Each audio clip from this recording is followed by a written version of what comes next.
होता है वो फुटपाथ पे भी पढ़ लेता है, और जिसको नहीं पढ़ना होता है बहाने बताएगा तो वो बताएगा, ठीक है। लेकिन हाँ, अब आओ अपने, क्या कह रहा है मैम? चलो अच्छा, सॉल्ट पर आते हैं। सॉल्ट का मतलब होता है जहां एसिड हो प्लस बेस हो। जब भी एसिड और बेस की रिएक्शन कराई जाती है तो क्या मिलता है आपको? सॉल्ट मिलता है, ठीक है। जैसे एग्जांपल ले ले, HCl, आपका ये क्या है? एसिड है, और NaOH क्या है? तो यहाँ क्या बन जाएगा? NaCl plus H2O। तो ये क्या बन जाएगा? सोडियम का साल्ट बन जाएगा, सोडियम क्लोराइड। और इसको क्या बोलते हैं? सोडियम का साल्ट बोलते हैं। आप लोग इसको घरों में अपने खाते हैं। तो आज यही टॉपिक है, इसको लिख लेंगे। इसके कई सारे टाइप्स हैं, ठीक है, और इसके सारे टाइप्स लिखेंगे। जैसे सिंपल सॉल्ट क्या होते हैं, ठीक है, हाइब्रिड सॉल्ट क्या होते हैं, कंबाइंड में क्या होते हैं, तो इसके बारे में डिटेल लिख लेंगे। हेडिंग लिखेंगे सॉल्ट, और सॉल्ट को हिंदी में क्या बोलते हैं? नमक। टाटा सॉल्ट क्या बोलते हैं? लवण। हेडिंग लिख लेंगे लवण या सॉल्ट। इसमें लिखेंगे किसी अम्ल, कभी कभी ऐसी घटनाएं घटती हैं,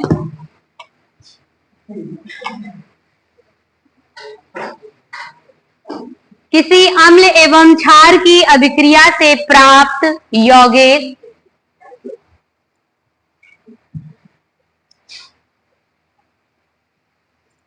किसी अम्ल से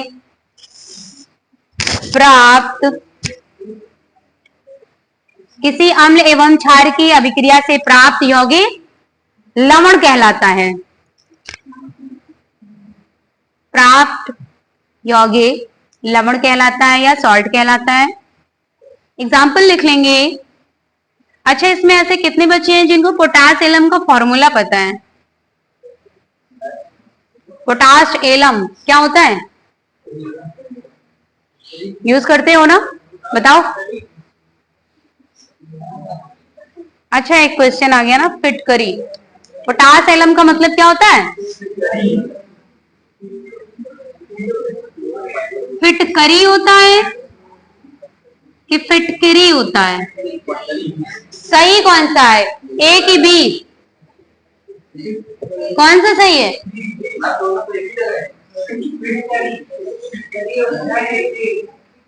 ब्लाइंडनेस तो नहीं हो गया है? बताइए कौन सा सही, ए या बी? गर्ल्स बताइए। ए, सी कहाँ है? बी। और कोई लिखिए, एग्जाम्पल लिख लीजिए। HCl plus NaOH। HCl क्या है आपका? एसिड है, और NaOH बेस।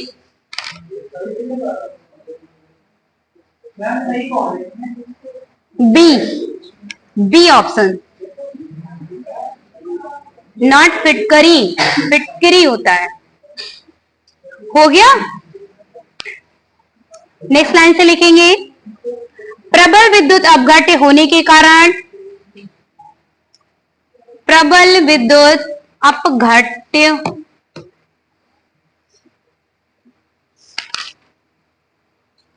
होने के कारण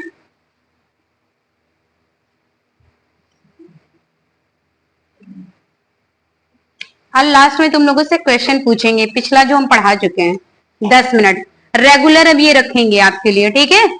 10 मिनट रेगुलर पीछे जितना पढ़ाया है आपसे, कुछ छोटे छोटे क्वेश्चन पूछेंगे, सही रहेगा ना? इसी बहाने पढ़ के आओगे। लिखिए, प्रबल विद्युत अपघट्य होने के कारण जलीय विलयन में धनायन तथा ऋणायन देते हैं।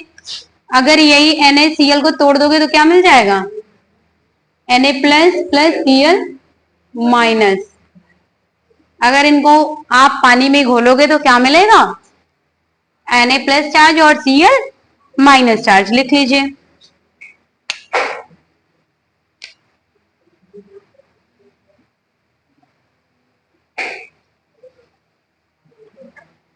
उसके बाद लिखेंगे क्लासिफिकेशन ऑफ सॉल्ट्स या लवणों का वर्गीकरण।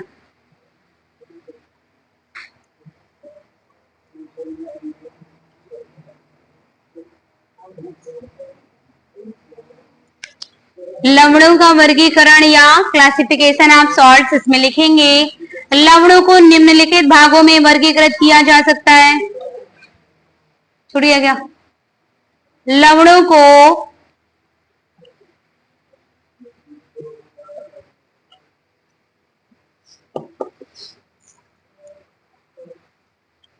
को निम्नलिखित भागों में वर्गीकृत किया जा सकता है।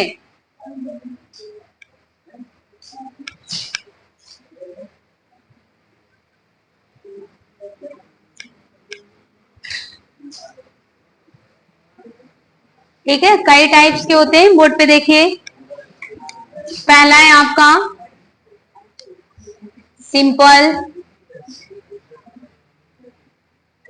सिंपल सॉल्ट, दूसरा डबल सॉल्ट, तीसरा कॉम्प्लेक्स सॉल्ट और चौथा क्या है? Mixed salt. इसको हिंदी में बोलते हैं सरल लवण, इसको बोलते हैं द्विक लवण, और कॉम्प्लेक्स को क्या बोलते हैं? संयुक्त लवण। संयुक्त बोलेंगे ना कॉम्प्लेक्स। और मिक्स्ड को क्या बोलते हैं? मिश्रित लवण। लिख लीजिए। और पहले हेडिंग डालेंगे सिंपल सॉल्ट, थोड़ा थोड़ा लिख लेंगे इसमें है।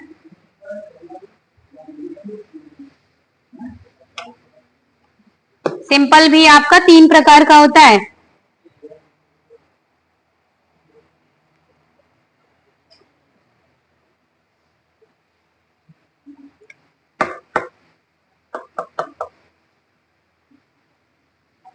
लिखाया जाए, लिख लीजिए, इसको लिखिए पहले, फिर यहां हेडिंग लिखेंगे। पहला कौन सा? Simple salt. और ये क्या होता है? 3 टाइप्स का होता है। कितने टाइप्स का होता है? 3 टाइप्स का। पहला सिंपल सॉल्ट, दूसरा एसिडिक होगा, और तीसरा बेसिक। और बेसिक की जगह अगर कभी बेसिक नहीं लिखा है तो इसकी जगह लिखा रहेगा अल्कलाइन। इसी को एक नाम से किससे जानते हैं? अल्कलाइन। ठीक है, लिख लेंगे।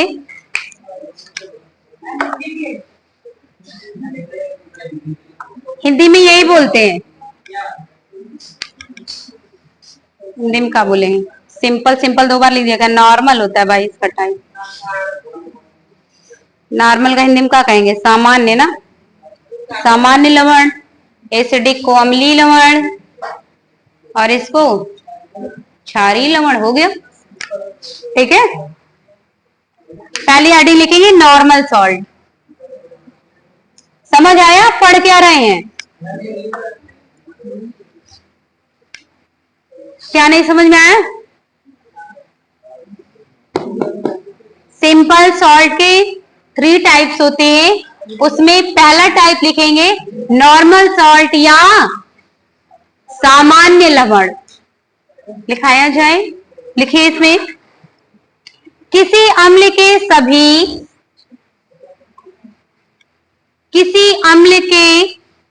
सभी विस्थापनीय हाइड्रोजन, विस्थापनीय मीन्स रिप्लेसमेंट। किसी अम्ल के सभी विस्थापनीय हाइड्रोजन परमाणुओं को धातु परमाणुओं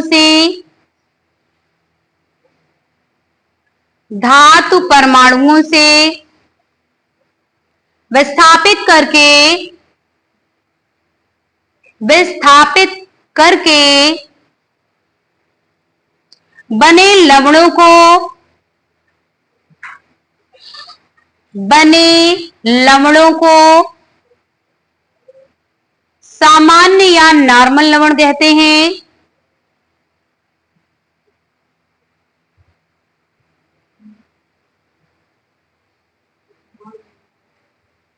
सामान्य या नॉर्मल लवण कहते हैं। नेक्स्ट लाइन से, इस प्रकार के लवणों का जलीय विलयन इस प्रकार के लवणों का जलीय विलयन अम्लीय, क्षारीय या उदासीन होता है।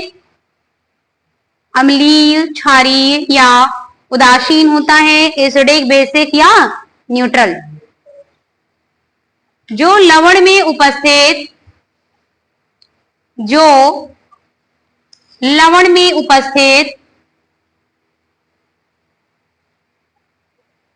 अम्लीय व क्षारीय मूलक की प्रकृति पर निर्भर करता है। अम्लीय व क्षारीय मूलक की प्रकृति पर निर्भर करता है।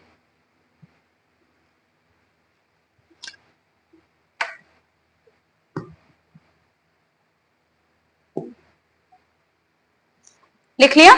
एग्जाम्पल लिखेंगे इसका। नॉर्मल के एग्जाम्पल क्या हो जाएंगे? जहां से हाइड्रोजन को क्या कर दिया जाए, रिप्लेस कर दिया जाए और उसकी जगह पर कोई मेटल आ जाए। जैसे आपका एक होता है HCl, तो हाइड्रोजन को रिप्लेस करके या हम सोडियम लिख दें तो NaCl होता है, सोडियम धातु है। एक होता है आपका HNO3, अगर हाइड्रोजन को रिप्लेस करके यहां पर लिख दें पोटेशियम नाइट्रेट तो बनेगा क्या? यही तो लिखा है अभी आपने कि जो हाइड्रोजन को रिप्लेस करके कोई भी धातु आ जाए तो कैसे सॉल्ट कहलाएगा? वो नॉर्मल सॉल्ट कहलाएगा। और कोई एग्जांपल बताओ, जैसे बताओ। क्या बात है, दिमाग में कोई व्यूज नहीं बन रहा। CuSO4 और NO2SO4 भी होता है। बस 3 लिख लो, बहुत है। और लिखा देंगे आप?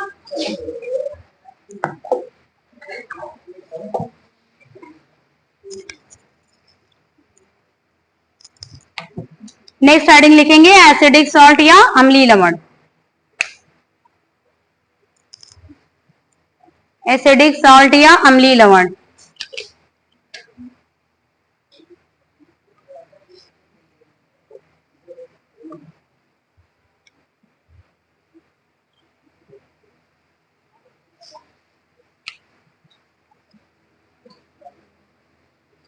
इसमें लिखिए, दिखाया जाए, किसी अकार्बनिक या कार्बनिक अम्ल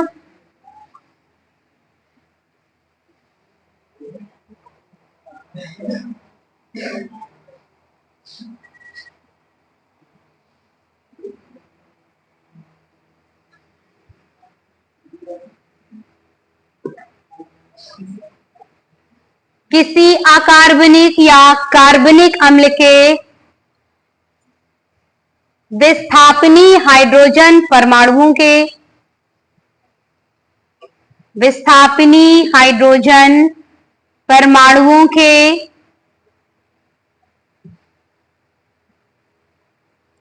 आंशिक विस्थापन के द्वारा आंशिक विस्थापन के द्वारा बने लवण को अम्लीय लवण कहते हैं। बने लवण को अम्लीय लवण कहते हैं। अर्थात इन लवणों में कम से कम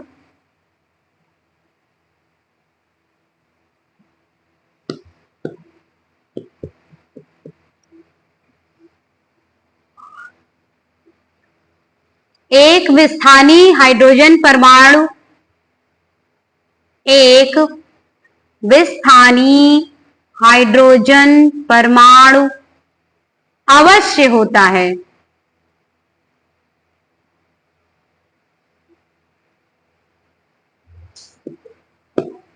एग्जाम्पल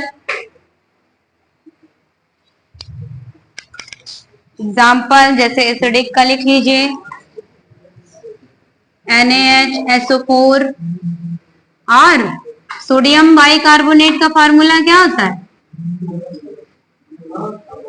देखिए अम्लीय कैसे होगा, अगर आप इसको तोड़ देंगे, ठीक है, इसको डिसॉल्व करेंगे तो क्या मिलेगा?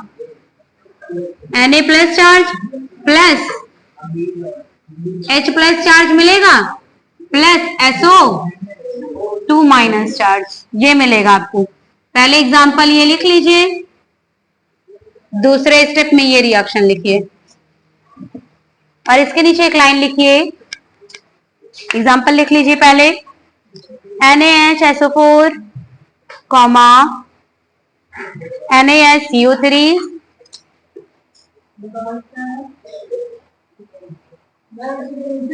हाँ,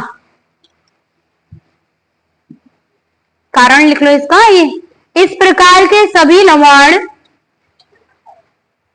इस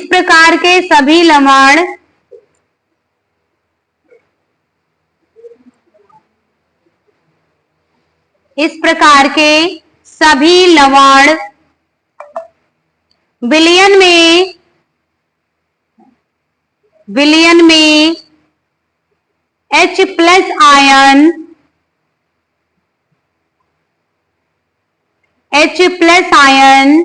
देने के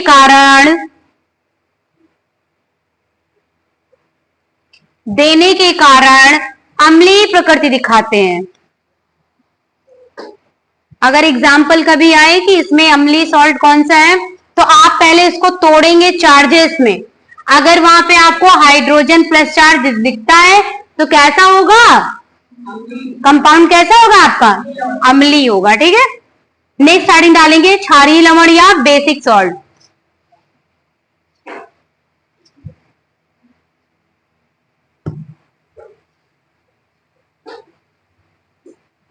नेक्स्ट हेडिंग लिखेंगे क्षारीय लवण या बेसिक सॉल्ट।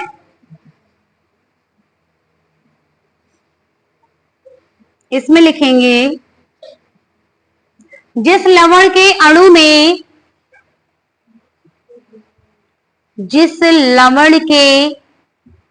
में एक या एक से अधिक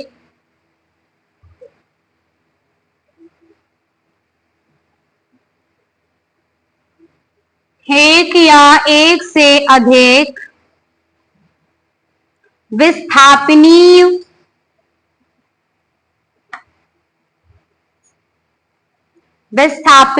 OH मूलक होते हैं, OH मूलक होते हैं, उनको क्षारीय लवण कहते हैं। ये किसी क्षार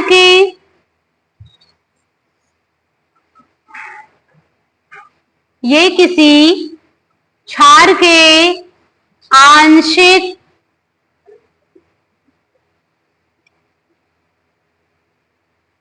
उदासीनीकरण से प्राप्त होते हैं।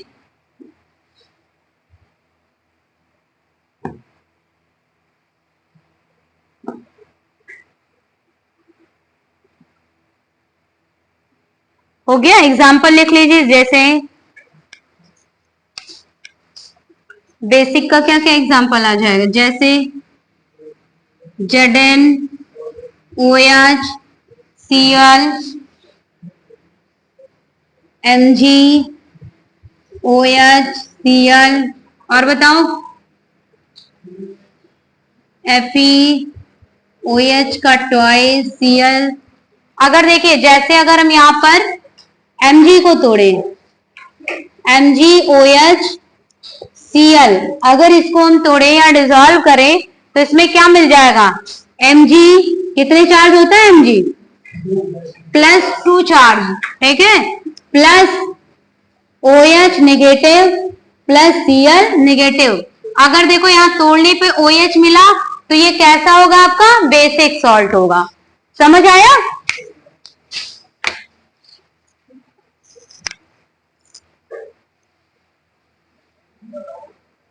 पोटास एलम का फॉर्मूला अभी तक नहीं आया? उड़ते बुड़ते आ गया क्या आंसर कहीं से? वाइवा में सबसे प्रिय क्वेश्चन है एग्जामिनर का। फार्मूला अगर पूछेगा तो सबसे प्रिय क्वेश्चन है ये, है कि नहीं है? पूछा गया कभी किसी से वाइवा में? नेक्स्ट आगे लिखिए डबल सॉल्ट या द्विक लवण।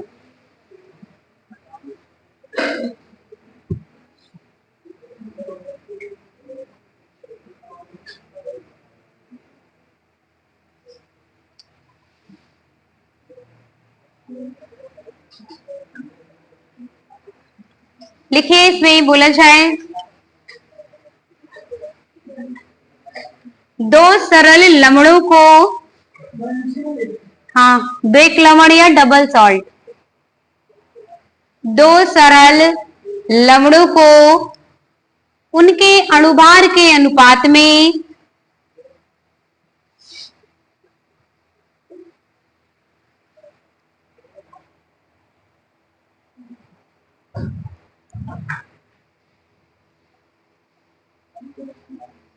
दो सरल लवणों को उनके अणुभार के अनुपात में मिलाकर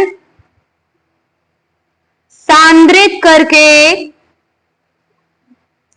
ठंडा करने पर,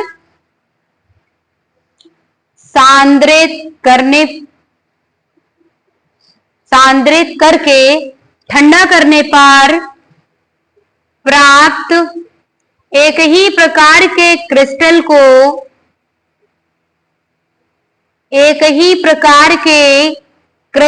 को डबल सॉल्ट या द्विक लवण कहते हैं। डबल सॉल्ट या द्विक लवण कहते हैं। एक ही प्रकार के क्रिस्टल को द्विक लवण या डबल सॉल्ट कहते हैं। नेक्स्ट लाइन से, ये एक प्रकार के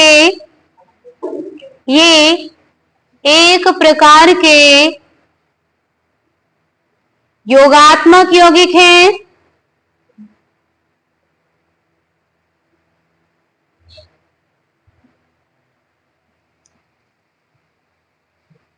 ये एक प्रकार के योगात्मक यौगिक हैं जो केवल ठोस अवस्था में ही रहते हैं, जो केवल ठोस अवस्था में ही रहते हैं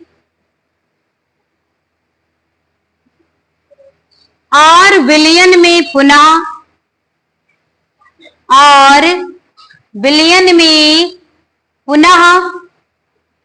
अपने अवयवों में टूट जाते हैं, और विलयन में पुनः अपने अवयवों में टूट जाते हैं।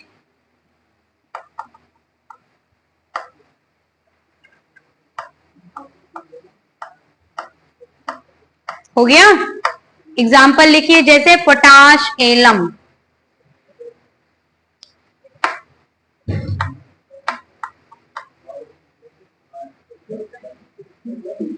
लिख लिया? बोर्ड पे देखिए, पोटास एलम का फार्मूला आपको कभी नहीं भूलना चाहिए भाई। 11th पढ़ के चले आओ, 12th पढ़ के चले आओ, अभी बताओ तुमको फार्मूला नहीं लर्न हुआ है?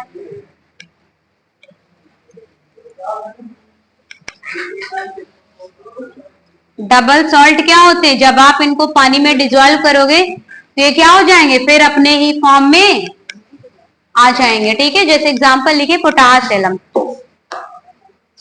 क्या होता है फार्मूला पोटास एलम का? देख लिया है? बताओ, देख लिया है तो K2SO4 डॉट Al2SO4 का थ्राइस डॉट 24 मोल H2O। ये है आपका क्या, पोटास एलम। इसका फॉर्मूला आपको हमेशा माइंड में रहना चाहिए, ठीक है। इसी का एक एग्जांपल और होता है, फेरस अमोनियम,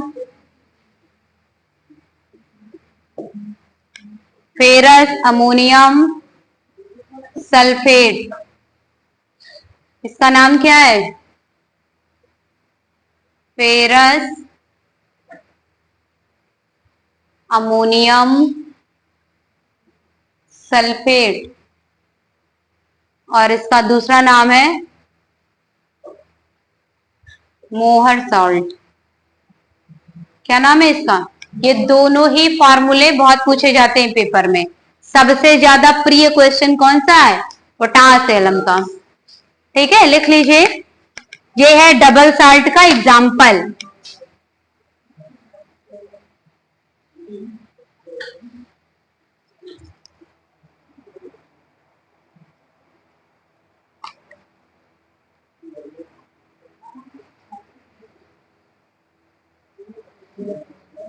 हो गया। नेक्स्ट लाइन से लिखिए, द्विक लवणों के मुख्य लक्षण निम्नलिखित होते हैं।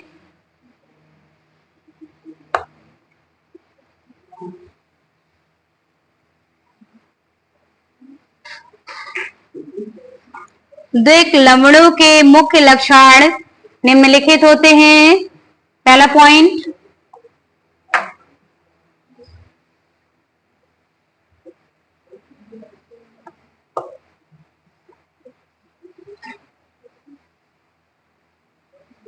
इनका अस्तित्व, आइडेंटिटी, इनका अस्तित्व केवल ठोस अवस्था में होता है। इस लाइन को याद रखिएगा, इनके सिम्टम्स क्या हैं। इनका अस्तित्व केवल ठोस अवस्था में होता है, विलयन में नहीं, विलयन में नहीं।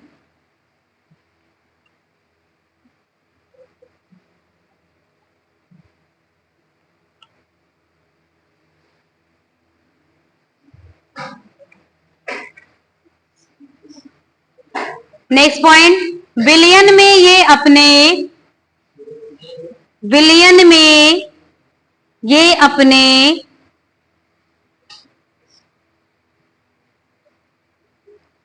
अवयवी लवणों के, अवयवी लवणों के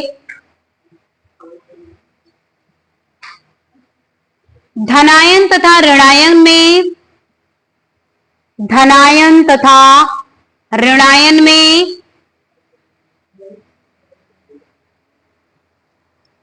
पृथक हो जाते हैं, पृथक हो जाते हैं।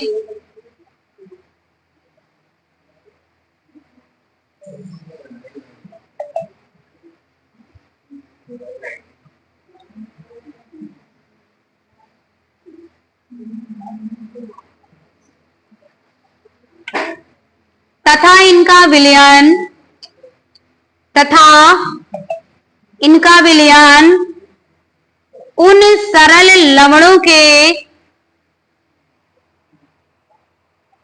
उन सरल लवणों के विलयनों के गुण दिखाता है, विलयनों के गुण दिखाता है,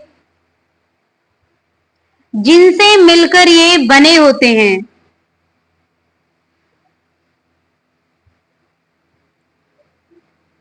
जिनसे मिलकर ये बने होते हैं।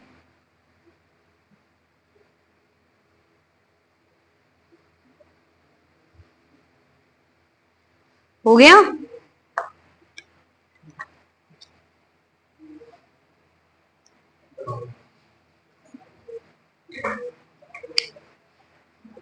बोर्ड पे देखें,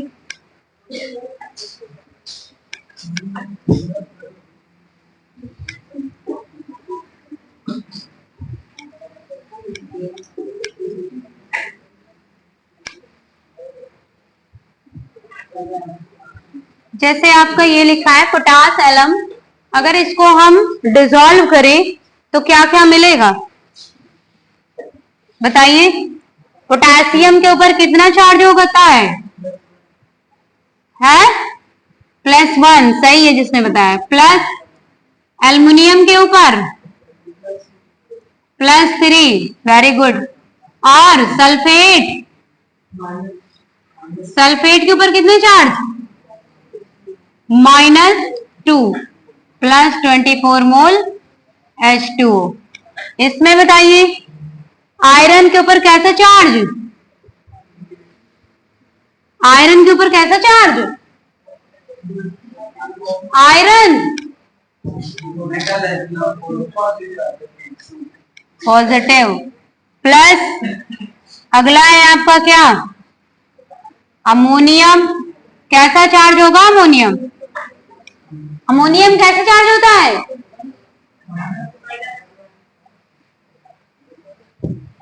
मूर्खों,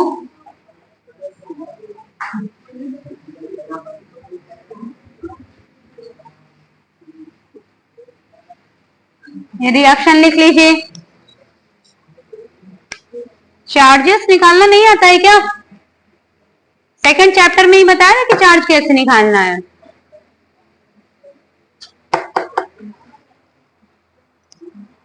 इसके बाद वाला जो चैप्टर है ऑक्सीडेशन रिडक्शन, ठीक है, वहां पर आपको हर एक एलिमेंट का, तत्व का आपको ऑक्सीडेशन नंबर पता होना चाहिए। ये नहीं कि अगर हम पूछे सल्फर की कितनी ऑक्सीकरण संख्या तो निकालने बैठ गए, नहीं, पता होनी चाहिए, ठीक है। एक दिन ऑक्सीडेशन और बैलेंसी निकालने का रूल बताया था हमने, बताया था एटॉमिक स्ट्रक्चर में। सब दिमाग से साफ होता जा रहा है, क्यों? अब नहीं लेंगे तुम्हारा नाम।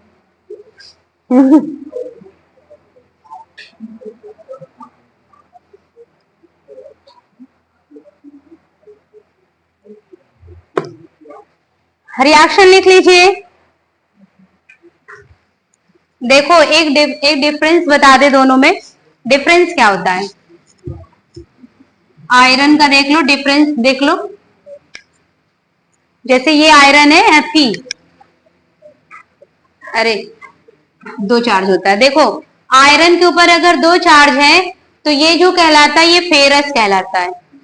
देख लो इधर, ये कोई बताएगा नहीं चार्जेस, ठीक है। और अगर आयरन के ऊपर क्या है +3 है तब इसका नाम भी चेंज हो जाता है, क्या हो जाता है, फेरिक हो जाता है। इसी तरह कॉपर है, ठीक है, अगर कॉपर के ऊपर +2 चार्ज है तो क्या होता है, क्यूप्रस होता है। अगर कॉपर के ऊपर +3 लग गया तब क्या हो जाएगा, क्यूप्रिक हो जाएगा, ठीक है। ये अभी जो अगला चैप्टर पढ़ाएंगे ऑक्सीडेशन रिडक्शन, तो ये चीजें वहां बताएंगे आपको।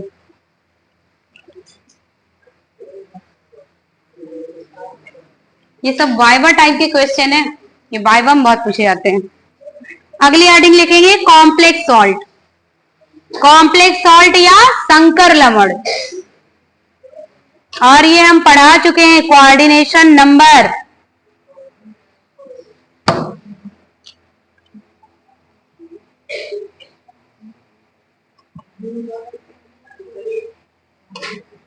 संकर लवण या कॉम्प्लेक्स सॉल्ट बोला जाए। लिखिए इसमें 2 या 2 से अधिक, 2 या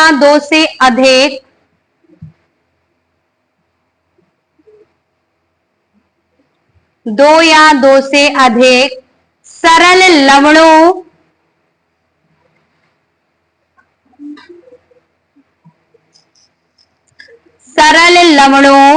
या उदासीन लवणों के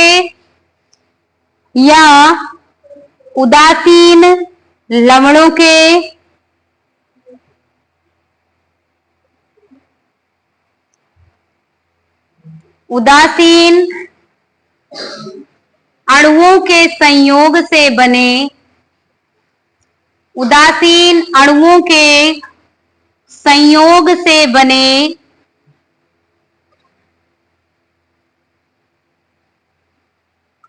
लवण जिनका ठोस एवं उदासीन अणुओं के संयोग से बने लवण जिनका ठोस एवं विलयन दोनों अवस्थाओं में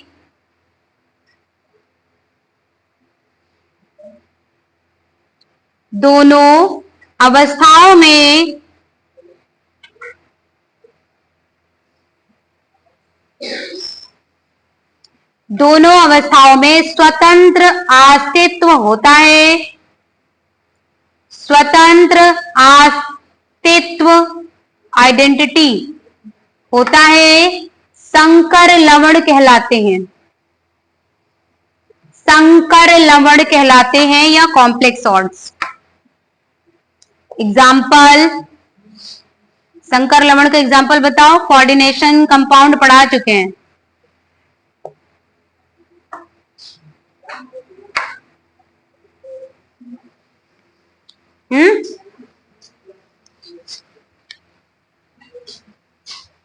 जैसे कॉपर सल्फेट प्लस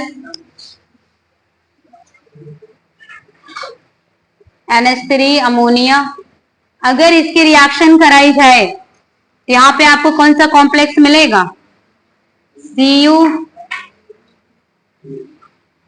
NH3 का होल 4, आगे क्या बच रहा है? SO। ये कौन सा कहलाएगा सॉल्ट? ये कहलाएगा आपका क्या?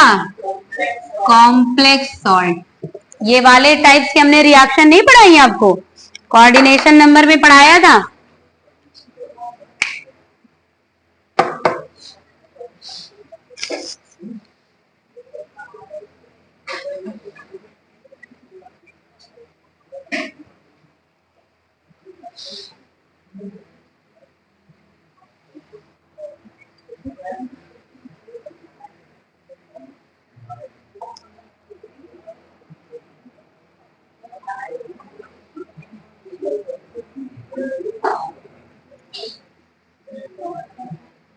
हो गया?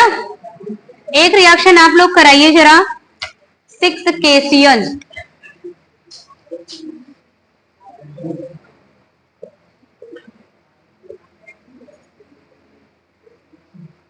आगे ये कॉम्प्लेक्स बनाकर दिखाइए, देखते कौन बना लेता है।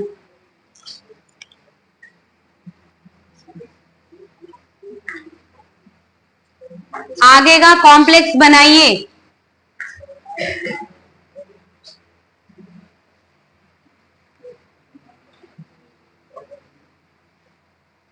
हमसे तुम्हारी राइटिंग बहुत अच्छी है।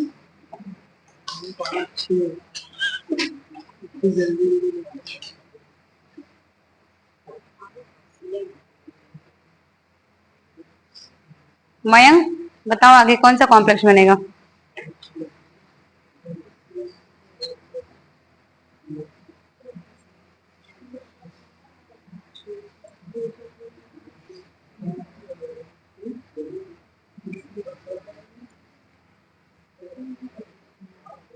कॉम्प्लेक्स बनाइए आगे।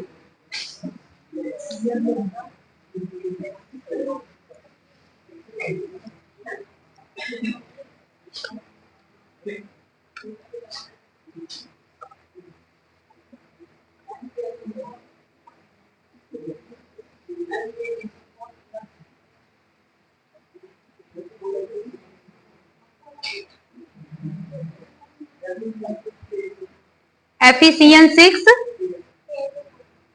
नहीं, और कोई?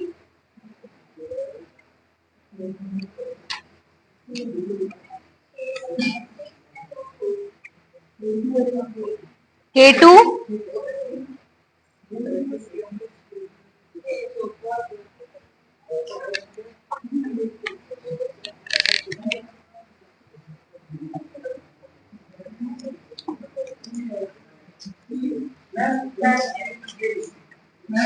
हाँ,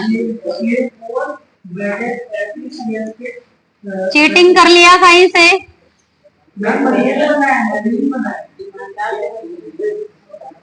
आगे क्या बनेगा बताओ?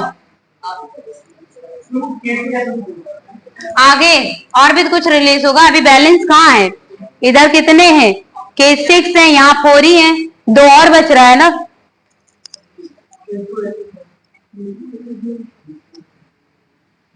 कहीं से उड़ते उड़ते देख लिए हो क्या?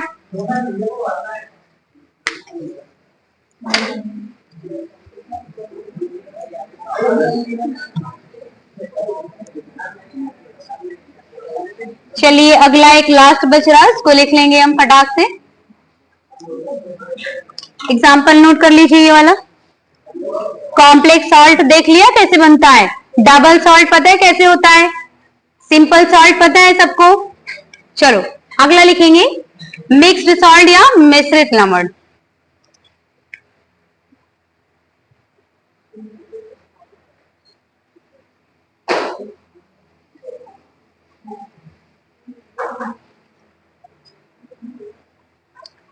वे लवण जिनमें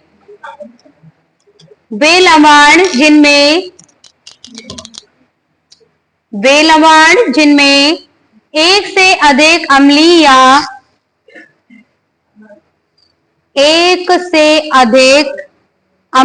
या क्षारीय मूलक पाए जाते हैं,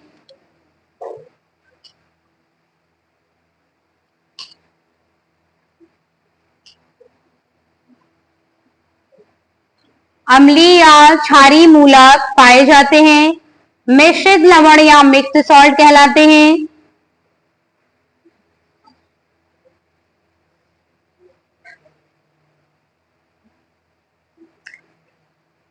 मिश्रित लवण या मिक्स्ड सॉल्ट कहलाते हैं। Example sodium potassium sulphate.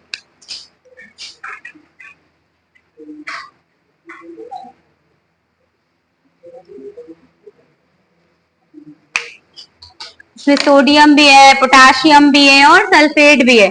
Sodium भी मेटल है और पोटेशियम भी क्या है।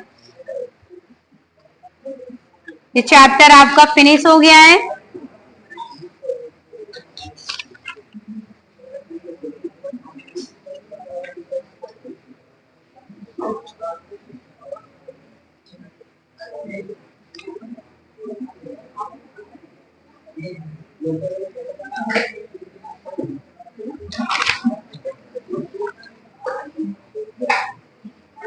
एक हेडिंग और लिख लीजिए सॉल्ट हाइड्रोलिसिस, लवण जल अपघटन।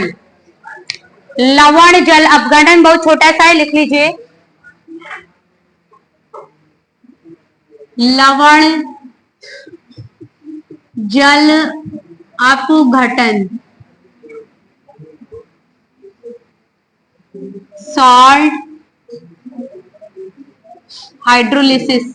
अच्छा ये बताइए आप लोग हाइड्रोलिसिस का मतलब जानते हो? हाँ, जहां पे लिसिस वर्ड आ जाए उसका मतलब क्या है? टूटना या बिखरना।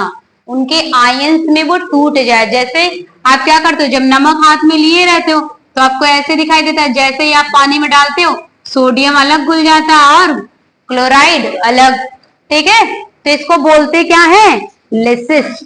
ठीक है, हाइड्रोलिसिस, जल के द्वारा किसी को तोड़ा जाए। लिख लीजिए एक लाइन में, जल में पूर्ण आयनन होने के लवण का लिख लो पहले। लवण का जल में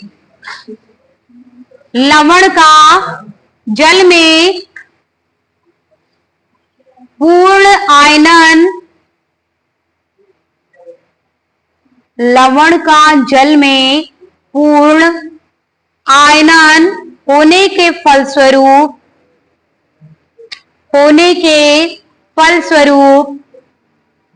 प्राप्त अम्लीय या क्षारीय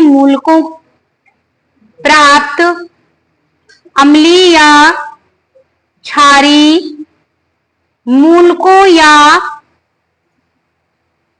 दोनों मूलकों की जल से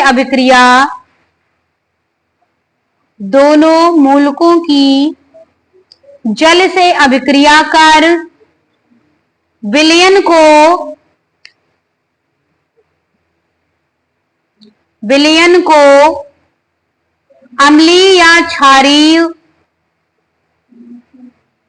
अम्लीय या क्षारीय प्रकृति प्रदान करना, अम्लीय या क्षारीय प्रकृति प्रदान करना, लवण का जल अपघटन,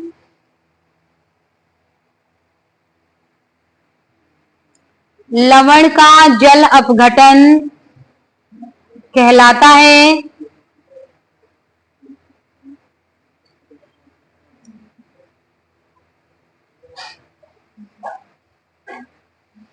नेक्स्ट लाइन से लिखेंगे, लवणों का जल अपघटन, लवणों का जल अपघटन एक उत्क्रमणीय अभिक्रिया या रिवर्सिबल रिएक्शन होती है तथा लवण के जलीय विलयन में, लवण के जलीय विलयन में जल अनअपघटित लवण के, जल अनअपघटित लवण के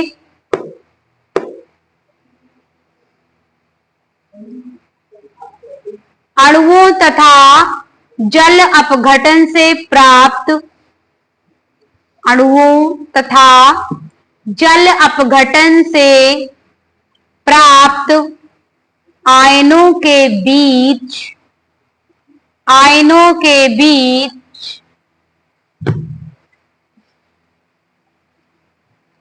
साम्यावस्था बनी रहती है, साम्यावस्था यानी इक्विलिब्रियम बनी रहती है।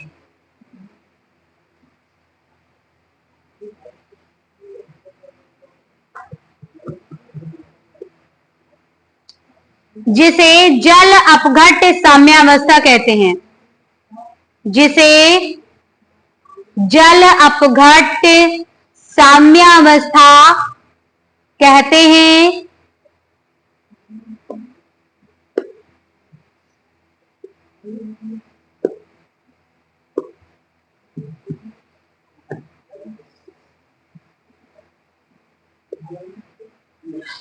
लिख लिया? देखिए बोर्ड पे देखिए,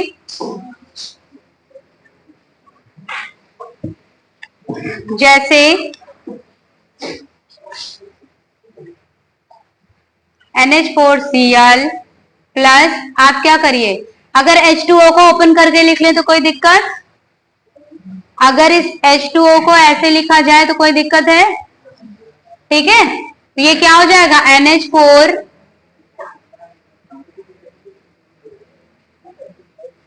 NH4OH, ये OH क्या आ जाए, इसके साथ आ जाए प्लस HCl क्या हो जाए, बाहर हो जाए। तो देखो इनके बीच में कैसी रिएक्शन हो रही है, साम्यावस्था या इक्विलिब्रियम हो रही है। ठीक है, किसमें, सॉल्ट हाइड्रोलिसिस में।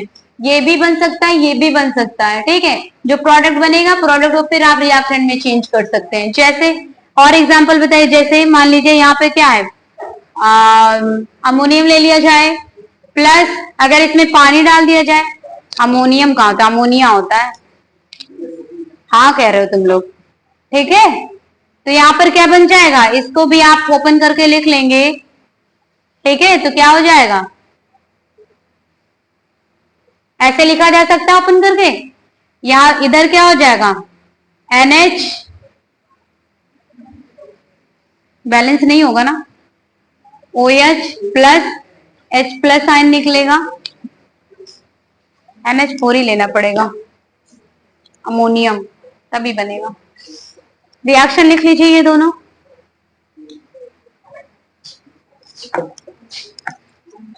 ये चैप्टर आपका फिनिश हो गया है।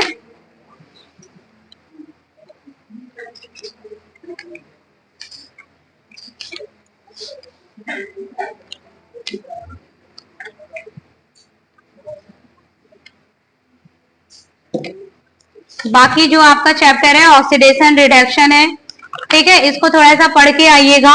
11th क्लास का ही ये चैप्टर है, आप पढ़े होंगे ऑक्सीडेशन रिडक्शन, रिएक्शन क्या होती है, रेडॉक्स रिएक्शन क्या होती है, ठीक है। कल से ये स्टार्ट करेंगे आपका, ठीक।